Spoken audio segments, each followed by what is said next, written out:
So I'm going to use this little dress to stitch this daisy pattern. And the first thing we need to do is find the center of this little collar, this little lapel. Not exactly sure what it's called, but I'm putting the right sides together and lining them up where the sleeve comes in. And in that folded center mark, I'm taking my needle and just holding it in place. If you have a pin works great here too, but the needle's handy and we've all got them with our kits.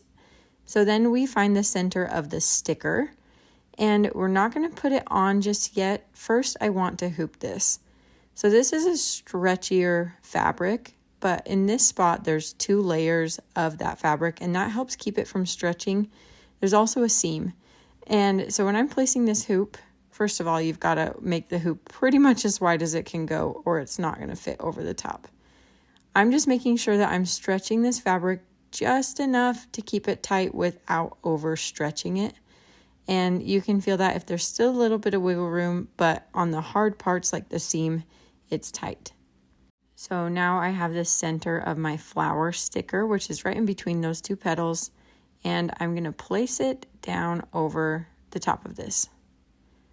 And once you have it all rubbed over, make sure it's firmly stuck in place.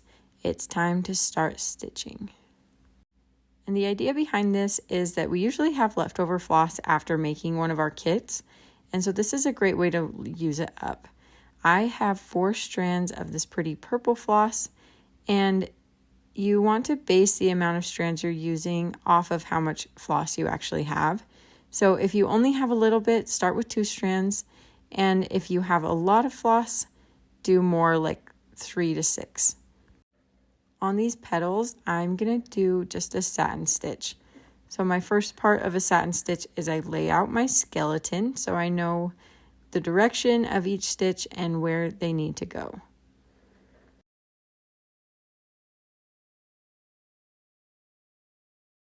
Once my skeleton's in place, then I can go around and fill in the rest of that petal, and I'll fill in the rest of this flower with the same purple floss. And once the purple's all done, you can see it looks like it's kind of been stretched on the fabric, but what you're actually seeing is the sticker looks a little bit stretched. So once that sticker goes away, those weird pucker marks are going to leave too.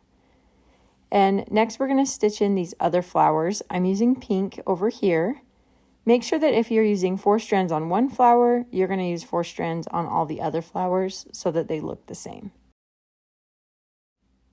And down here, I am going to be stitching with orange.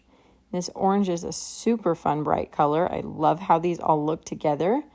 And then once I'm done with the flowers, I want to fill in the centers with French knots. So I have 6 strands of yellow. The 6 strands is kind of tricky to pull through the fabric, especially where there's multiple layers and it's a little stretchy. So I would recommend using less than 6 if you're new to this. Otherwise, go for it, because using the 6 strands gives it a really fun puffy texture that kind of matches the petals. On these, I was able to use 6 strands and 2 wraps around the needle with each knot, and that gave me room for 5 knots in the middle of the flowers.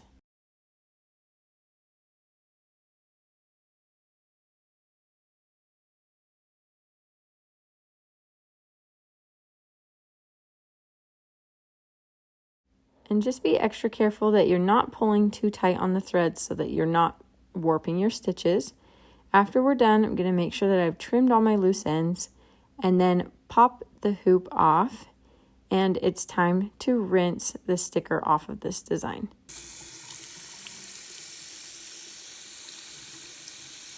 I just love when you can see the sticker start to melt. It's so satisfying. And make sure that you avoid the temptation to peel the sticker, because that could pull up your stitches and that's no fun.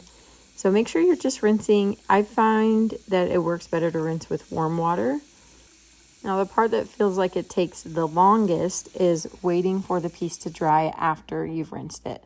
But look how cute it is. I'm so excited to put it on my little girl. And I would love to see where you're stitching these and how your designs turn out. So make sure to follow us on socials and tag us in your pictures.